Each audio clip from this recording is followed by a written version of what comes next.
Good evening, everyone, and welcome to our live broadcast.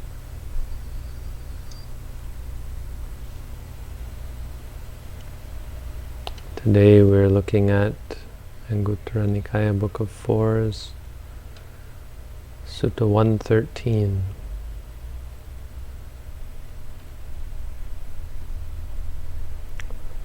Padoda Sutta.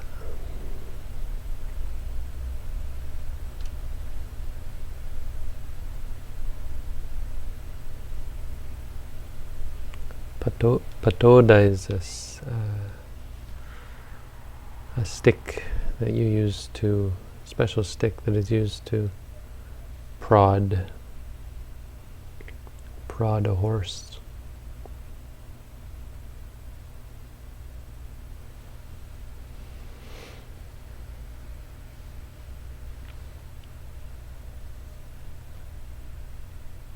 It's a stick that was designed to be used against a horse, to make the horse afraid, and out of fear the horse would respond, increase its speed, most likely.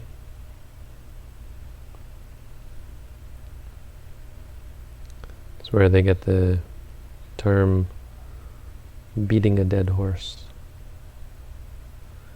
If you use the goad or the prod on a dead horse, it doesn't have any effect.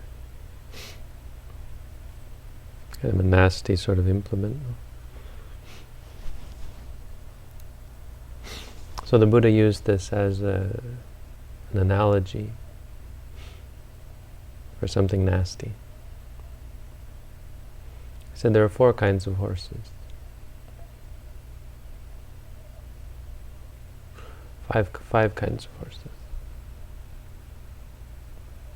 Right? When do we have the 5th kind? I think maybe this one only has 4.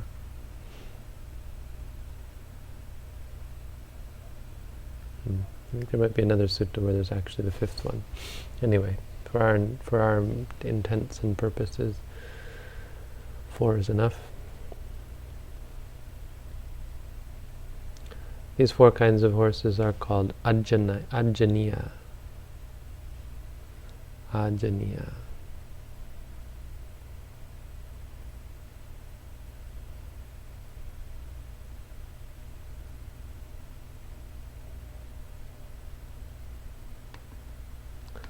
I want to look up the word ajaniya. Ajanya.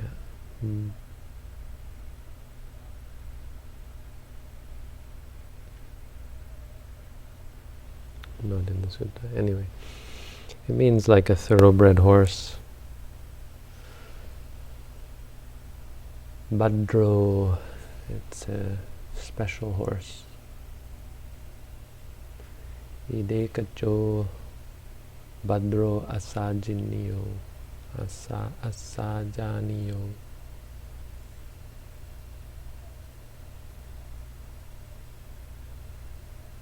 Four kinds. 4 kinds of horses that you would say they're trainable.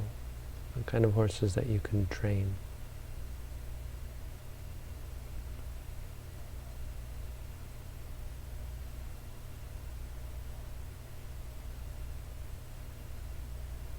The Buddha was called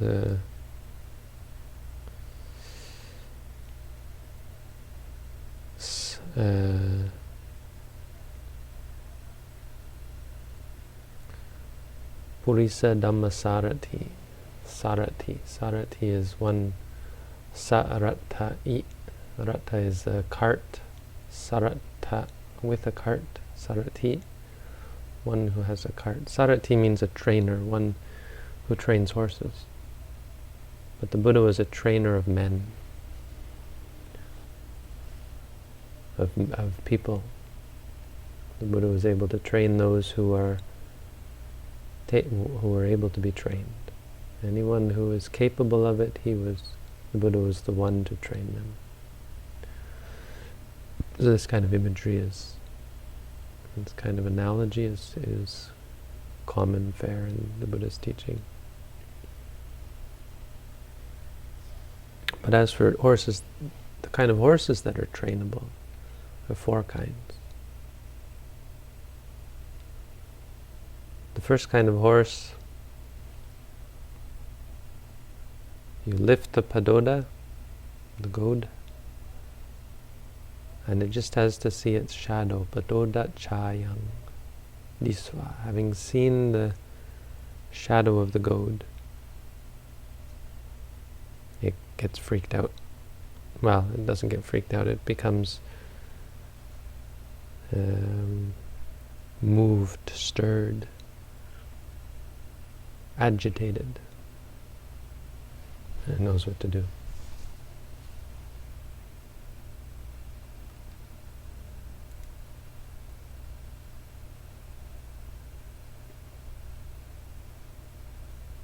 Second kind of thoroughbred horse, well, it sees the shadow, but it's not stirred. But as soon as the goad touches the horse, just touches it to the hair on its coat, as soon as it feels the goad, becomes agitated, gets a sense of urgency, sangwega. And this word sangwega is a sense of urgency.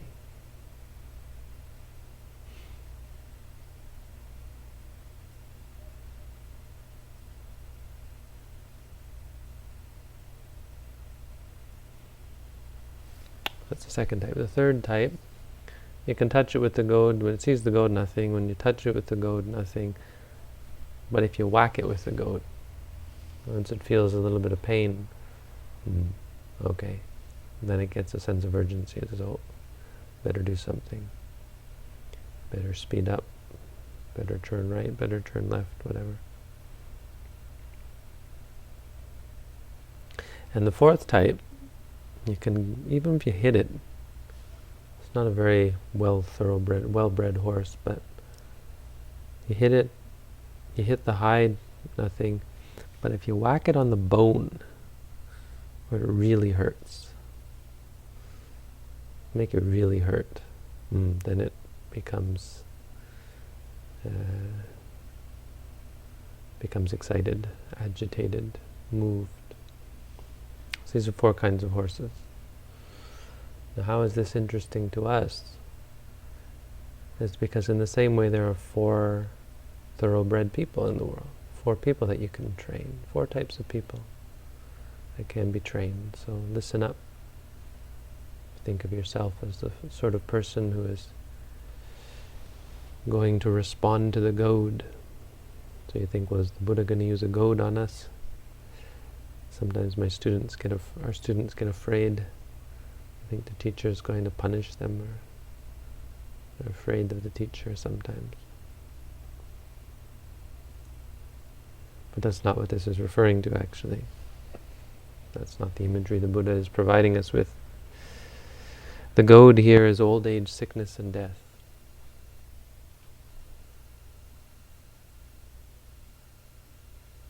The goad is suffering. Some people see it, some people don't. Everyone is touched by it. Everyone is aware that it exists. But it takes a special type of person to respond to it.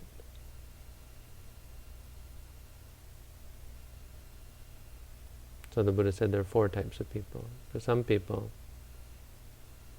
like the Bodhisattva was one. Many people, you first hear about death.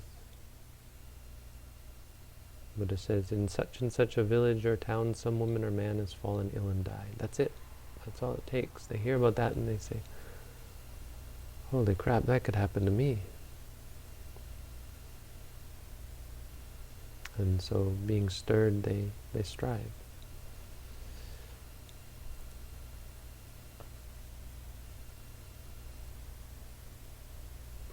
Sontena sangvijati sangvegang apajati. Knowing this, having heard this, once they know this, they give rise to, or they become agitated. being agitated, yoniso padahati. They strive on with wisdom, wisely, carefully. And as a result, they're able to see the truth for themselves. That's all it takes. Think of this as someone who comes to meditate because they know that death is a part of life. Why? Well, they've heard of other people dying.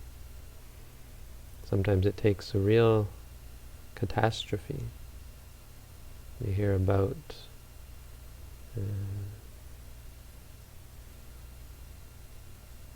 when I heard about the September 11th attack, which is today is the anniversary. It's like what, the 15th, 16th anniversary, 15th anniversary. When I heard about it, I was doing walking meditation. I remember one of the other meditators came to my kuti, and one of the teachers actually came to my kuti and said, 2 planes just flew into the Twin Towers. And I was kind of like, wow, it sounded like a movie. It didn't faze me at all. I mean, I didn't get the extent of it. But like a year or 2 later, I saw a book. These people falling from the towers, and stories of people being crushed and being pushed, just by the throng of bodies being pushed out windows, having ceilings collapse. 3,000 people lost their lives. Just last year, or this year, we went in New York to a memorial where they have these names of all the victims. We did meditation there. And people think about this and they don't know anyone, or they don't know any of these people, but it's a shock enough to make them think, wow, that could happen to me. Or you hear about the tsunami in Asia. Some of the stories you hear about suffering in Thailand, Sri Lanka. I was in Thailand when it happened, actually. It was a big tsunami in 2004 or something. I don't remember, many years ago. 2006, maybe, I don't remember.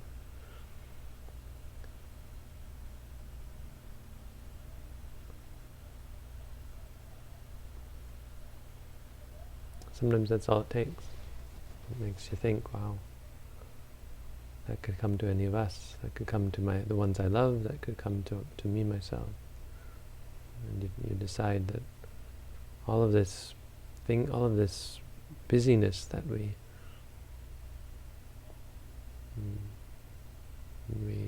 thrive upon, or we rush towards, we spend so much energy on all these things that in the end are circumscribed by death. Their meaning, their benefit, the power is subservient to the realities that we're going to get old, sick, and die. And they end up being somewhat meaningless and insignificant. And so this sort of person takes up the practice of something that is significant, some way to rise above the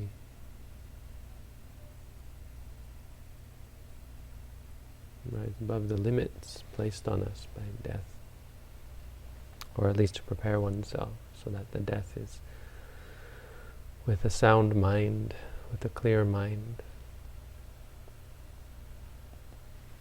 That's the first type. The second type of person,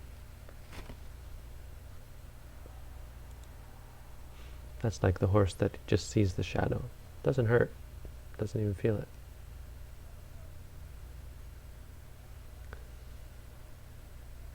But the second type of person has to see somebody die, or has to see suffering, see someone suffering. Not someone they know, not a family member, not someone they're especially fond of, but so it doesn't hurt, but it shocks them. They see people dying, maybe someone in a battlefield or someone in a hospital. Maybe you're just walking down the street and someone gets hit by a car and you think, that could happen to me. Maybe you're on a bus and someone has a heart attack.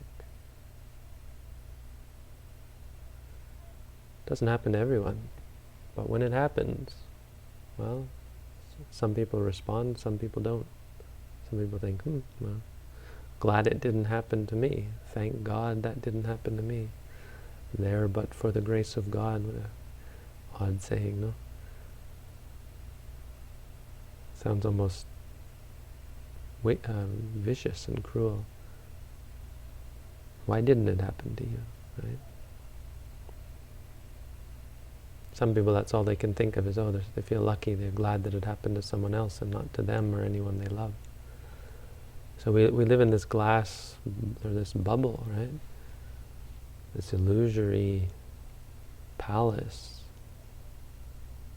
We hear about people being robbed and murdered and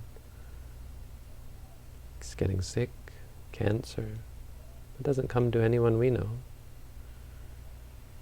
Sometimes when we see it, then it hits us, oh yes, well, really this could happen to me. It hits home for some people. And so they think, well, I better do something about that. There's got to be something better than just running around in my hamster wheel. And so they decide to take up spiritual practice. The third type of thoroughbred, human, well, they might see it happen to someone else, but that wouldn't move them. But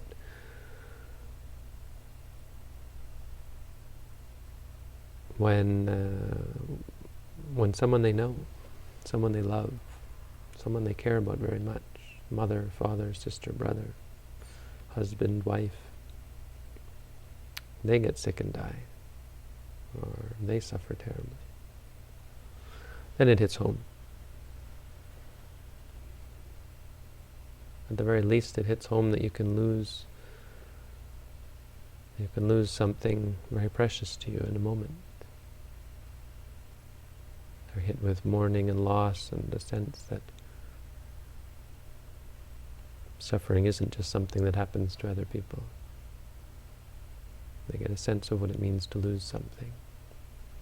Get a sense of how uncertain life is. And maybe it penetrates in and they think, well, that could happen to me, I could be next.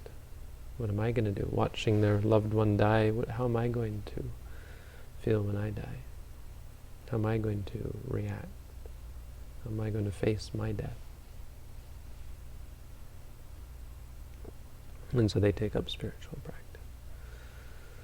This is like the one that actually has to hurt. You hit the horse with a goad and it gets hurt. Feels pain. And the fourth type of person, well, this is where it really hits home. You get old, you get sick, and you're dying. Some people, it has to get to that point. It has to really cut to the bone, so to speak. Some people will only start to practice when they're actually sick or dying, when they experience great suffering. Sometimes it doesn't take death, sometimes it just takes great suffering. You have to be hit with suffering, but taking their own suffering as a base, then they come and do something.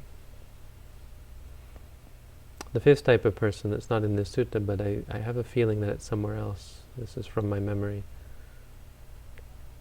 is the horse that you have to beat it until it dies. And if you beat it till it dies, it still won't get up and, well, if it's dead, it won't get up, but you beat it until it dies and it'll never, before it's dead, it won't ever do what you say.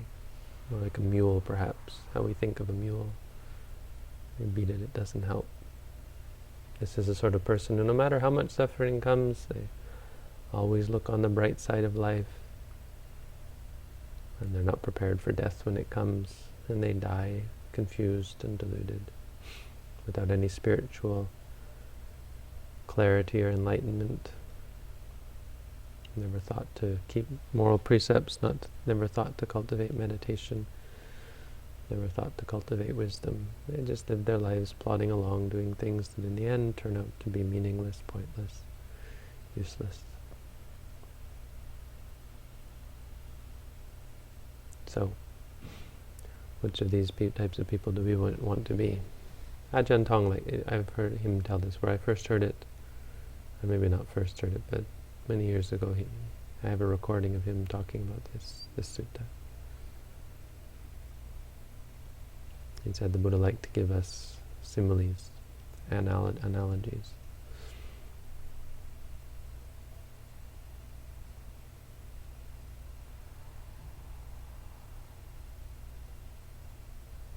It's important for us to remember this, that anything could happen. Sometimes we get kind of demotivated in our meditation, thinking, why am I bothered? I mean, you have to question yourself, are you ready for anything? Are you equipped to handle the vicissitudes of life? It's like you're going to war, and you don't know how to shoot a gun. It's not very well prepared, or anything that you have to prepare for. Are you prepared for life? Are you prepared for death? Most people are not. And we suffer. But this is the thing, until it comes to you, many people will not actually react. It's kind of embarrassing that it takes our own suffering, and we never really thought before we suffered ourselves. When we suffer ourselves, we leap sometimes. Some people, many people you hear this, they leap to spiritual practice. But it's kind of embarrassing because you already knew that this was part of reality, but you were deluding yourselves and lulling yourself into a false sense of security because it hadn't happened to you or anyone you know yet.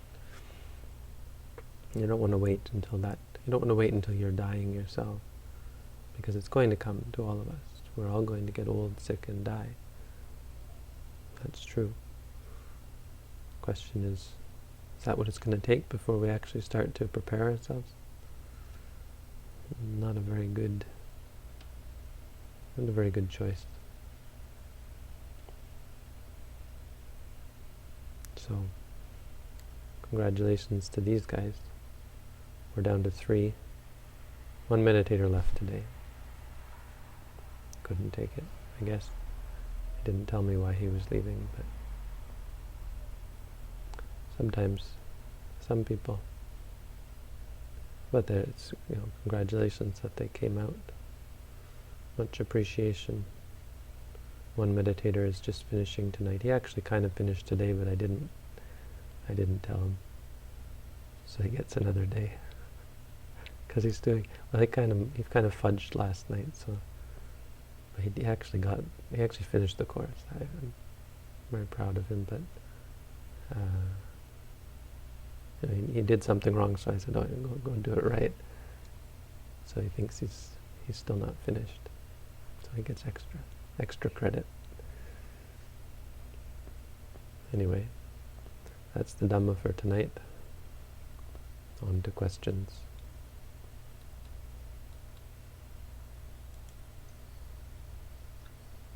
Can you hear me okay? Let me see. I can hear you. They can't, and now hopefully they can. Did I start this? That started. Go ahead. Bhante, how do I get rid of attachment to material things? Thinking. Is there any other way to stop the attachment to stuff? Everything is impermanent, so how do I actually stop this type of attachment? How can I live with less? What's the insight around this? Thank you. Well, you watch your interaction with these things. I mean, that's what mindfulness is all about. You study the nature of your attachment. I mean, you ask, how do I get rid of these things? Well, why do you want to get rid of them? And that's the question you have to answer. Because once you've answered that question, and see, the point is we know the answer intellectually. But once you've really answered that, and you really know that it's better not to be attached, then you won't get attached. That's how the mind works. It would be curious, wouldn't it, if we did things that we didn't want to do, right? Why would you cling to something you didn't want to cling to? Well, that's the whole thing. You think you don't want to. And intellectually you tell yourself, I don't want to cling to that, but it's not really true, is it? You want to cling to it. So the only way to be free from it is to stop wanting to cling to it. Well, how do you do that? You see that it's not worth clinging to. This is the whole theory behind the three characteristics. So people wonder, well, what are these three characteristics? They're the realization that nothing is worth clinging to. And those things that we thought were stable, predictable, they're not stable, they're not predictable. Those things that we thought were satisfying are not satisfying. Those things that we thought were me, mine, controllable, possessible, are none of those things. And so when you see these three characteristics, you let go. Or more like when you see the lack of three characteristics, you see that they're not stable, they're not satisfying, they're not controllable. Then you say, well, why the heck would I cling to that? And you stop clinging to it. So you just have to watch. You have to look, and you have to see that these things that you cling to are not worth clinging to. But you need, the meditation practice is a means of focusing your mind and straightening the mind so that you're not looking at it with prejudice. You're looking at it just as it objectively is. Seeing is just seeing, hearing is just hearing. Sensing and thinking are just what they are.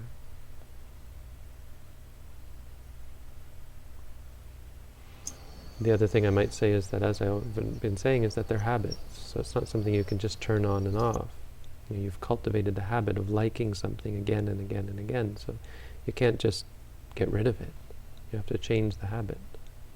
So as you cultivate the habit of seeing things as they are, seeing things as not worth clinging to, unworthy of clinging, your habit starts to change. You cling less until eventually you don't cling at all.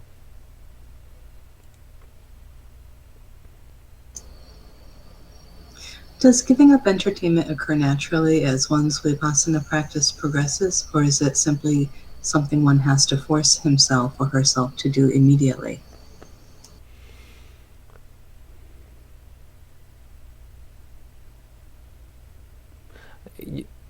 There's two kinds of giving up. So if you give up artificially, then the benefit is, it's beneficial because you're not cultivating the addiction, right? Every time you engage in addiction, you're reinforcing the habit. So that's bad, that's a problem. But the only point is that that's not actually giving it up. You still might want to do it. And so the real problem is not whether you should or not. The question is whether you can. Because you might find that if you just give it up artificially, but you don't eventually give it up in reality, that you're just going to go back and maybe even stronger than before cling to it.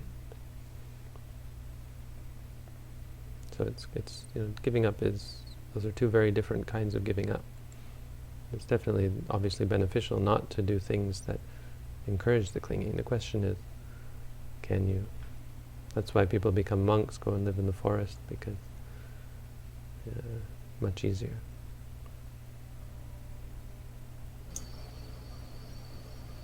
How can I feel the effects of meditation in only 2 years of practice, if, according to Buddhism, I've been doing everything wrong for countless eons? Well, because it's not accumulative in that sense. You can only accumulate so much, and you've also gone through a lot of suffering in all that time, and so you've tempered your enthusiasm for things.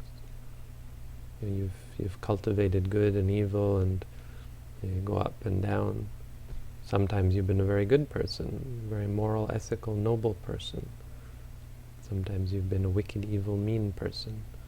So it's not like you're building and building up. It doesn't add up like that. It just changes. So in 2 years of practice, well, you may not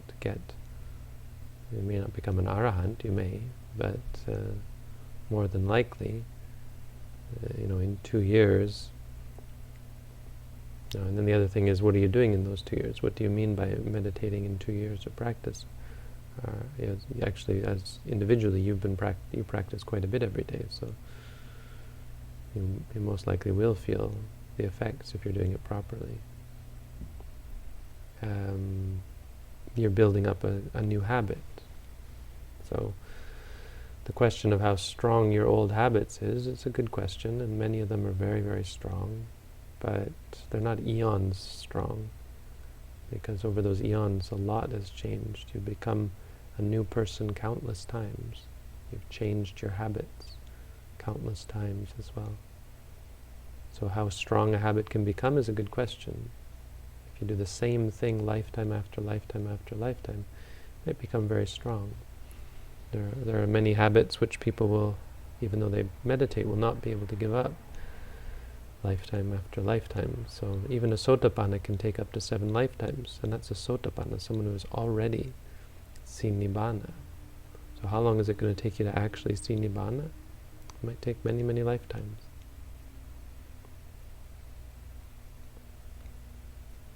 On the other hand, intensive meditation practice, it doesn't take very long at all. But to be able to do intensive meditation practice, you already have to have done a lot right. Just to be born a human being, you've done a lot right. You haven't been doing everything wrong for countless eons. You've actually done a lot right in order to be born not as an animal or in hell or as a ghost, but actually as a human being who has mental faculties that are quite well advanced. So you've already done a lot right. And meditation is a fairly intense habit. And so ability to override other sort of random habits. The other thing, I guess, is because meditation is so wholesome and because there's such clarity, it's got an exceptional power to it. You could argue that. Anyway, it's all kind of theoretical. In reality, you practice for a month or so, and you should, if you practice intensively for about a month, that's about the measuring stick. That's what the standard of measurement. A month of intensive meditation practice is about enough for an average person to gain exceptional insight into reality. That was Mahasi Sayadaw who said this, and I think it's a very astute observation. I'm in perfect agreement with him.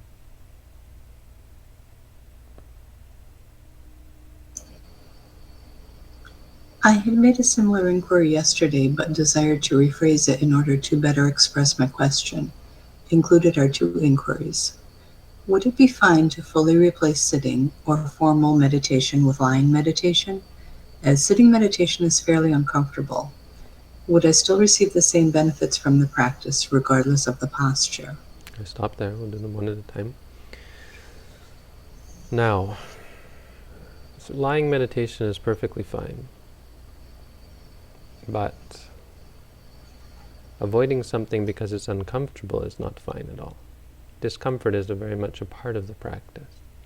So if by fairly uncomfortable you mean excruciatingly painful to the point of insanity, then yes, okay. Maybe sitting meditation is not enough, is too much for you, or maybe you should do sitting in a chair. But to avoid sitting just because it's fairly uncomfortable is really a bad idea. Because it's the opposite of what the meditation is about. It's not about coddling your partialities or your attachments. It's about taking you out of your comfort zone. It's supposed to be uncomfortable. It's supposed to be uncomfortable and disturbing. It's supposed to disturb your ordinary sense of the world as being stable, satisfying, and controllable. So in that case, it sounds like sitting meditation would probably be a really good challenge for you to learn how to let go and to not cling. If instead you do lying meditation, you're probably just coddling yourself, and it's not going to have, there's potential. I guess that's the other problem with lying meditation, is it's quite comfortable. And so you're not likely to face great physical pain, which is a shame, because that sounds like you're actually quite averse to physical discomfort, and therefore are very much stuck. You'll never be able to be free from the suffering that comes from physical discomfort. On the other hand, if you were to do sitting meditation regularly, you would be able to let go and come to rise above physical discomfort so that it would no longer cause you suffering. So I certainly wouldn't do that. And I think that's a general thing, is you shouldn't, and no one should ever place too much emphasis on lying meditation because it's too comfortable. The only people who might is people who are really sick, or physical ailments, or at times when you're just overstressed, and lying meditation might help to calm you down. But I wouldn't do it long term. I'd try my very best to do sitting. It's a much better position as far as dealing with ordinary aches and pains and stresses and suffering.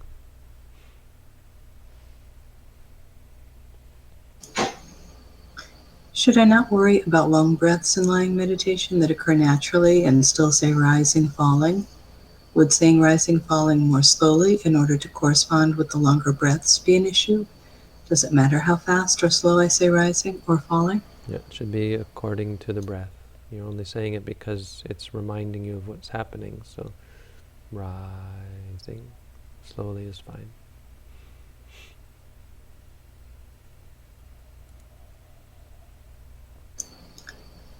What do you think about practicing a musical instrument, violin? Would you categorize it the same as listening to music? Does it hinder the vipassana practice in the same manner? Yes. Maybe more so. I mean, it's different. When you're listening, when you're practicing, you can gain a lot of ego, right? Am I good? Am I bad? The sense of control, forcing yourself to get better at it, pushing yourself, wanting to get better. There's a lot of probably worse defilements than simply listening. Listening, you just feel good about it, happy about it. But either way, it depends on your state of mind. Right? Listening, you can say hearing. An arahant can listen to music and be unmoved by it. So can a meditator who's emulating the practice of an arahant. Playing the violin, less likely.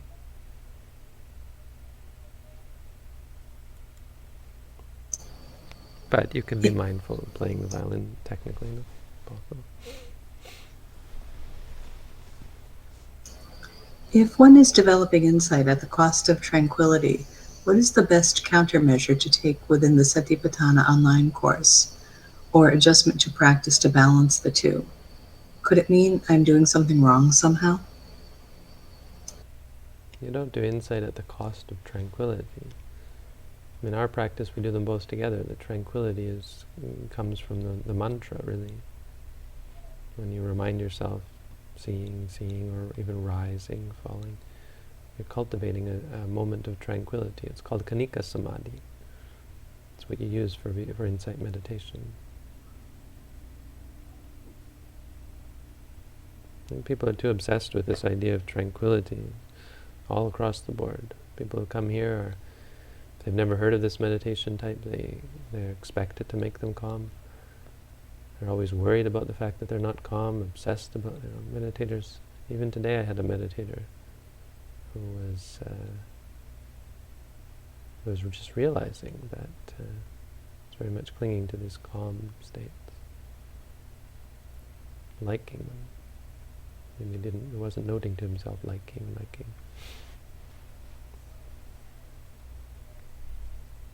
So you're only doing something wrong if you're not meditating. If you're not saying to yourself, rising, falling, or seeing, or frustrated, or agitated, or worried, or distracted. Don't put too much emphasis on the idea of tranquility. We're trying to see that nothing is worth clinging to. Tranquility in many cases just makes you cling. It's just something we cling to. Why would it help you to feel calm all the time? It wouldn't really.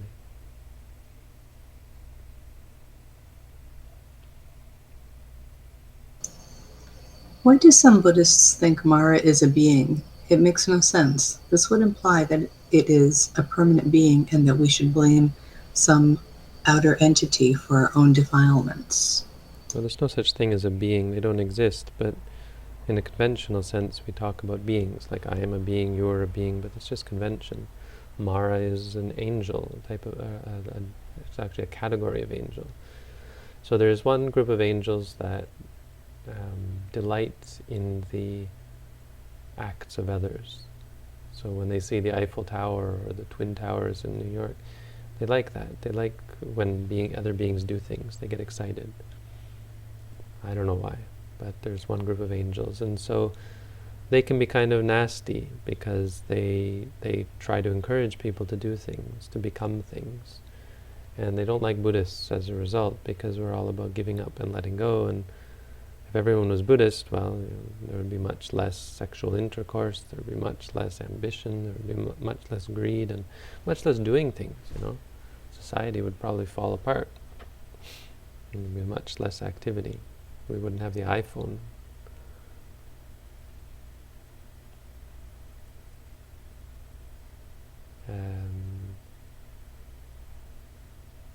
And so the Buddha called them Mara. The Buddha said this kind of being is a Mara, is evil. And he kept calling this Mara kept coming after him and trying to convince him not to teach, not to become enlightened, and not to teach, and just to die already, because he didn't want him teaching people to let go and stop building, right? Stop creating. And so the Buddha would always call him Mara. But there are 5 kinds of Mara. One of them is, that's only one of the 5, Devaputta Mara. The other 4 are, death is evil, karma is evil. And by evil, it just means these are things that, people think of as bad, that are problematic, cause suffering. Khandhas, so the body is suffering, our body and mind is Mara. And what do we have? Machu Mara, Bisankara Mara, Khandha Mara,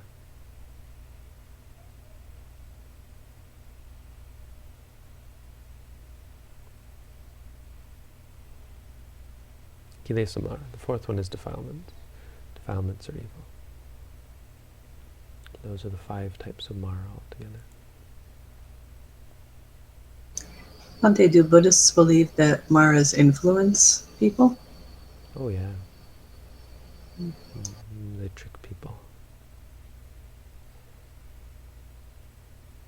Like they would come up, monks would be meditating, and suddenly an ox would come up, and would threaten to knock over all their bowls that were clay bowls,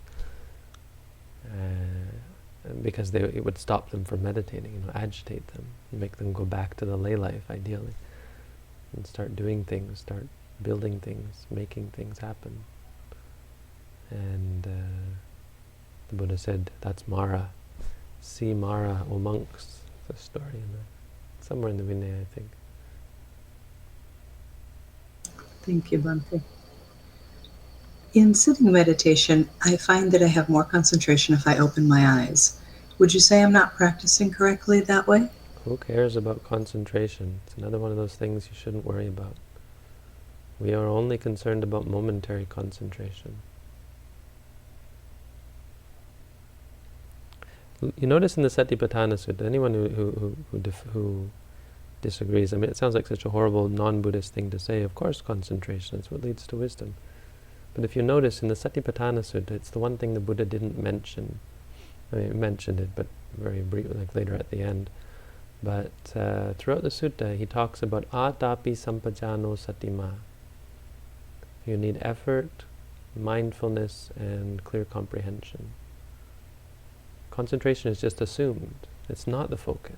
You're not sitting there trying to focus on anything. It's not trying to concentrate. So you better concentrate? Well, fine. Better for you to close your eyes and have to struggle with not being concentrated, so you can learn to let go. Because if you're always finding tricks to focus your mind, to concentrate your mind, you're never going to see impermanent suffering and non-self. You're just going to see calm and tranquil and stable and satisfying and controllable. That's not what we're trying to do. So close your eyes. A good reason to close your eyes is because it makes it harder to concentrate. It's more of a challenge for you. So you can start to see how your mind isn't under your control and you can't just make yourself concentrate.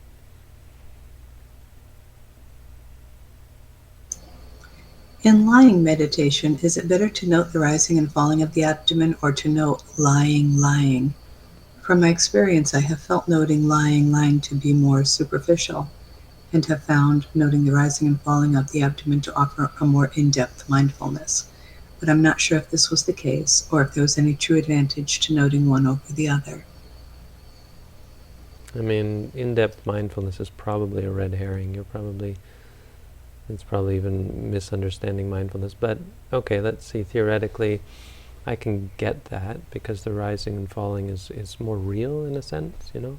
It's a really good object because you start to see impermanent suffering and non-self quite clearly. Lying is a little more abstract, but when you say that, you're being aware of the tension and the pressure, so that's also valid. I wouldn't worry too much about that, you know. I guess I would say if you're really inclined to be doing meditation, then you can do rising, falling. If that becomes too much for you, you could just do lying. I guess I'd probably favor the rising and falling approach. I mean, so I probably agree with you, and there's a sense that it does to somehow, to some extent, provide, as you say, more in-depth mindfulness.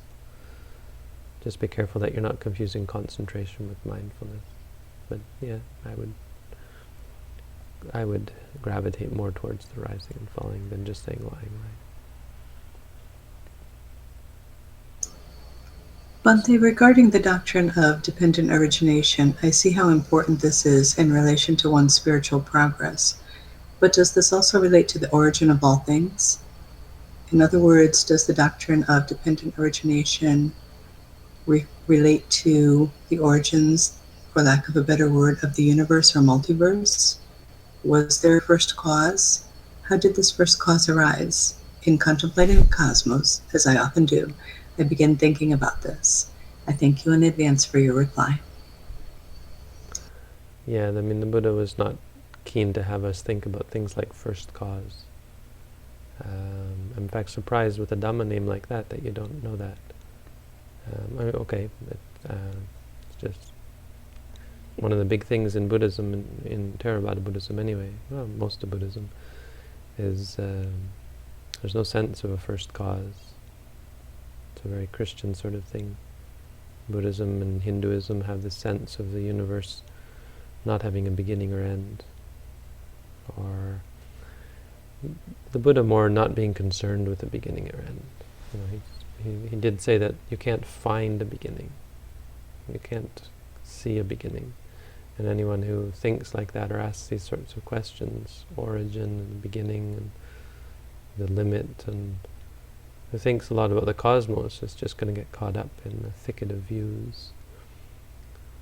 It's like, if you know the simile the Buddha gave to a monk who was asking questions like this was of an arrow, someone who is shot with a poisoned arrow. If you're shot with a poisoned arrow, what are you concerned with? Will you be concerned with the poison and how to cure it, or will you be concerned with the arrow and who shot it? I suppose you could argue, if you want to find the person who shot it, because they'll be able to tell you what sort of poison they put on it. But much more important is specifically knowing what sort of poison is on it. But some sort of people, they're shot with a poison arrow and they start to ask, forget about curing it, I want to know what sort of arrow I was shot with, and what sort of person was it that shot me, what was their name, where were they from? I said, well, it's probably in your better interest to find out what sort of poison it was and figure out an antidote. So that's why the Buddha taught the Four Noble Truths, which, dependent origination, is really an elaboration of the Four Noble Truths.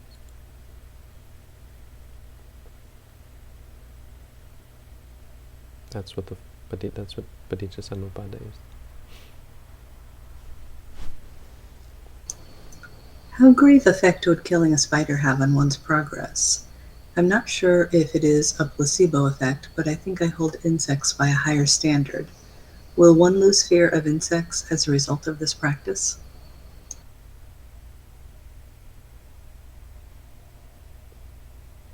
Hmm. I mean, you can't measure. It's not. It's not like a what are those boards with beads on them? A bean counter? No. Calculus? Abacus? Abacus. That's what it is. It's not like an abacus where you can one kill, two kill. Some people do. Some people do a small thing like killing a spider and go to hell for it. Another person will kill 1,000 beings, 1,000 people, and not go to hell at all. And become enlightened even. You can't measure it like that. Karma is something that's far too complex to give you an answer to your first question. All we can say is that it's bad. But the karma is not the killing. The karma is the intention to kill, the cruel intention. And it's all the fear as well. The fear is also bad karma. So, yes, absolutely, you'll start to lose your fear of insects as a result of this practice. It might take a while, but that's very much a part.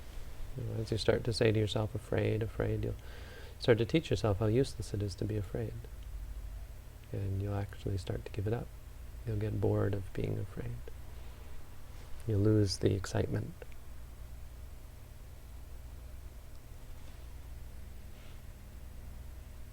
I have a question about the sitting posture. The most comfortable for me is the cross-legged. But the problem with this one, that it's not the best for the back. And I think the lotus one is better. So I try to meditate half lotus, which causes me to be off balance.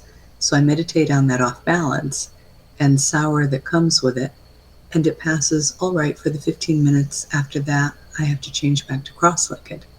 Any suggestions on how to get to full lotus or for sitting in general? I don't think that simply sitting cross-legged is bad for your back. I suppose you could argue that the full lotus makes it, puts a little bit less tension on your back, maybe. You sit full lotus, yeah, you probably have better posture. I mean, I think the Buddha was keen on it, but you certainly can sit with a straight back, just sitting cross-legged. You just might feel a little more pain in the beginning. Over time that'll go away, but that's very much a part of the practice. You would just say to yourself, pain, pain. On the other hand, you can sit comfortably with a little bit of a slouched back, and the pain will still come, but you deal with the pain and you learn to let it go. Another thing is, we're not practicing jhana or tranquility meditation. So your body is going to be adjusting. There will be tensing and untensing, and so to sit full lotus is actually quite difficult beyond, say, an hour. So you can do it for 1 hour, but then the next hour, when you do walking meditation, it can be quite painful, because we never enter into samatha jhana. We never focus the mind. The mind is not fixed on a single object. So as a result, doing the full lotus is not really tenable, not really doable in this sort of technique. So I would much more recommend sitting cross-legged and learning to deal with the pain in the back.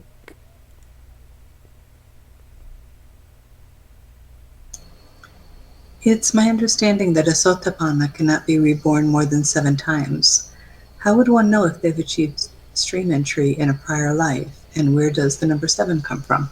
Thank you. I don't know where the number 7 comes from, but you would know because you would be clear in your mind about the right way to become enlightened. You would just naturally know something very true about the world. It's more likely you'll be born in heaven, in which case you'll remember becoming a sotapanna.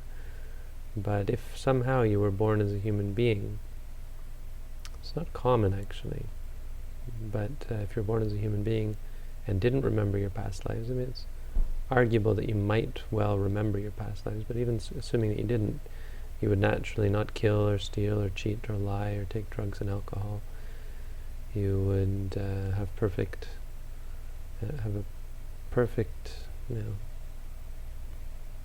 you would have an understanding of right practice. You wouldn't ever be inclined to wrong practice.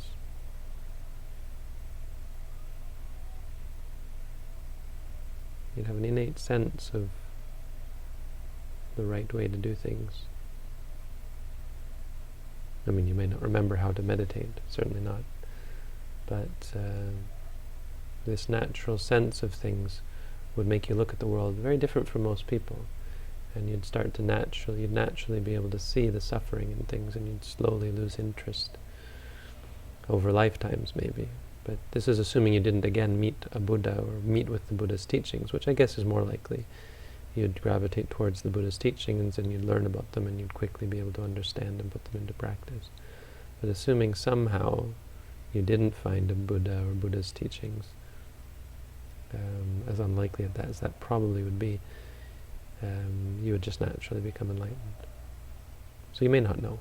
You may not ever know that you're a Sotapanna. It's not like there's a tattoo somewhere on your body. It'd be like one of those first horses. Hmm.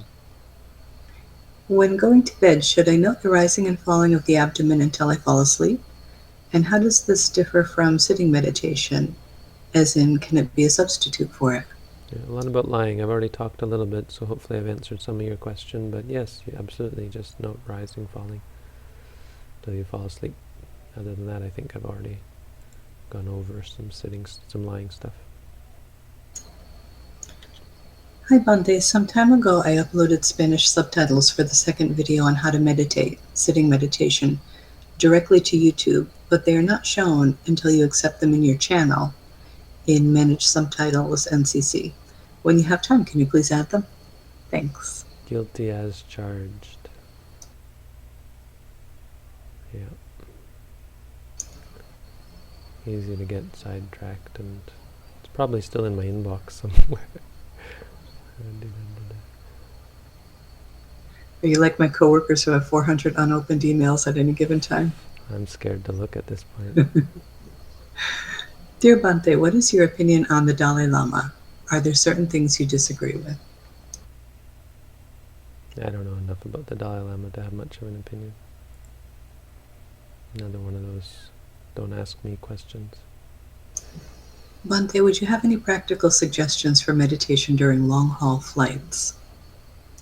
Hi, so in this video... Sorry, I'm sidetracked again. Bante, would you have any practical suggestions for meditation during long-haul flights? Yeah, well, sitting meditation mainly. Also, listening to the Dhamma can be a good sort of way of practicing. Bring a lot of Dhamma talks. It's a good thing. Just be careful with your meditation timer. There was that awful situation where someone was meditating on a flight and they had their meditation timer and someone got freaked out and thought they were a terrorist. It happened. Oh dear. I didn't think this question was speculative, as I'm trying to understand the context in which hatred is viewed as impure within the Buddhist teachings. How does the Buddhist view of hatred as impure relate to hatred such as homophobia? When one in Buddhism speaks as hatred as impure, do they also encompass things like homophobia in the real world?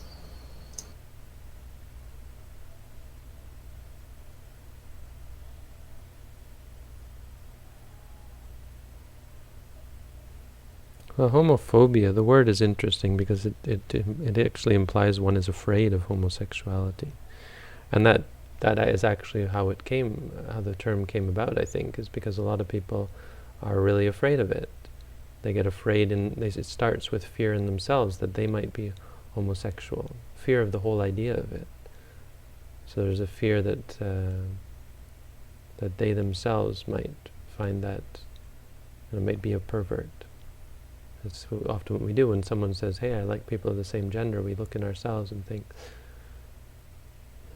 well, what's that like? That would be awful. That would be evil. That would be wicked. That would be sinful. And so it starts with fear. That's what the word homophobia means. Fear is a type of anger, but it's a specific sort of anger. It's a sort of disliking of something. It's probably mixed up with worry and anxiety. But it's all impure. I mean, any type of anger, fear, it's all bad. So, yes.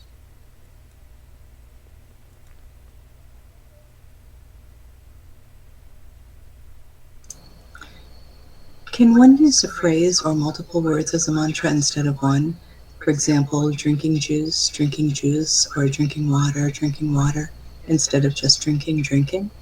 Well, I what? guess we Sorry. I guess we can, since in walking meditation we have walking right. The real question would be which one is better. I find that using multiple words helps focus more on the experience. Thank you for your teachings. No, water doesn't help, because water isn't real. You're not actually experiencing the drinking of water. You're just experiencing the feeling.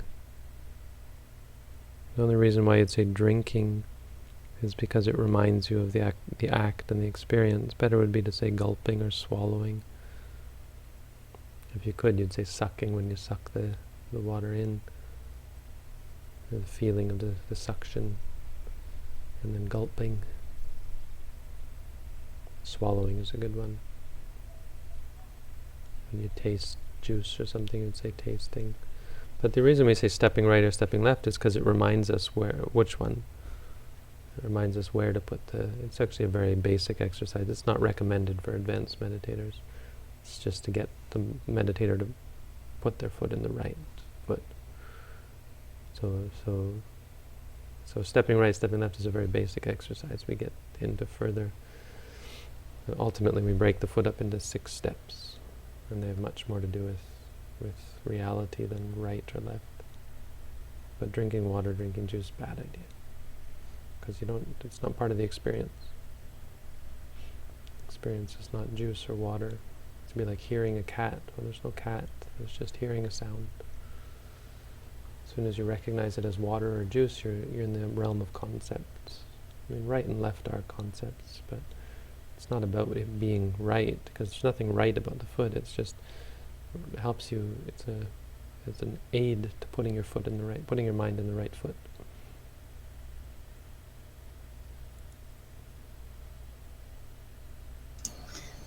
I think you've probably answered this already, but any suggestions on how to make sitting meditation more comfortable? No. Bhante, would you say that Prince Siddhartha would have been like the first kind of thoroughbred horse? I imagine he would have left the lay life even before seeing Satara Satara Paranimitta.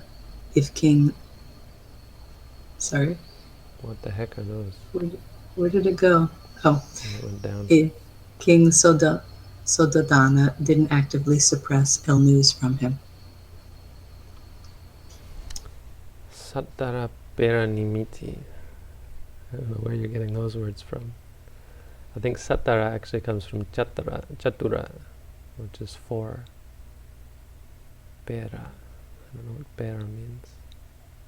Nimiti is not a word. Nimitta? Yeah, you're giving me some Sinhala that I have no idea what it means. But I think you mean the 4 Devaduta, or the 4 something Nimitta, I guess. Bhera maybe? Bhera, which means fearsome.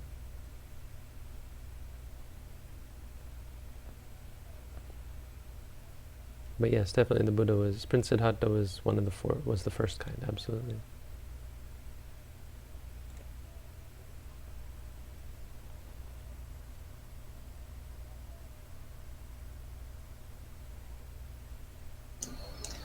Bhante, you said that Mahasi Sayadaw wrote a book about anecdotes of meditators that cured themselves with meditation.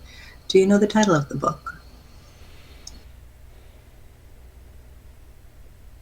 I don't remember it.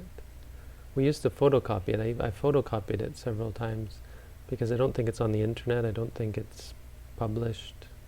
Probably you could find it in Burma. I think it's something like Satipatthana Vipassana benefits or something. I don't remember. Was it in English, Bhante? Yeah. Hmm. He didn't write it, he just collected them. He wrote an introduction to it, and then maybe he did write it. Maybe he was writing about, but he was writing about other people. Yeah, maybe he did write it, I think. But he was just collecting people's stories from other teachers mostly. Well, from many different teachers, from his own students and from the students of others. Really interesting book. Sir, is it possible that as noting becomes easier, in other words, less number of objects to pay attention to, distraction and four hindrances take over more frequently? Meaning, could one of the counters to the hindrances be to zoom into steps of the objects of meditation? In other words, lifting, placing to lifting, holding, moving, placing? Or am I being averse to the hindrances and trying to get rid of them? You are. You're starting to get what how I'm going to reply to such questions. There's no way out but through. You got hindrances, deal with them. Learn to let go of them. Don't find a way to avoid them. I think there's 5 hindrances. There are 5 hindrances. You're all caught up on questions, Bhante. Okay. I just did something to the second video on how to meditate that allows you to upload, but I think you have to upload the subtitles yourself. I don't really know. Let me know if there's a problem with uploading the subtitles. And yeah, I'll try to be a little more responsive to that. I think I must have been in Asia or something. I was in a weird situation when you asked, so I never actually did it. Thank you for doing that, Fernando. Yeah, great. Okay, thanks everyone. Thanks Robin for your help. Have a good night, everyone. Thank you, Bhante. Good night.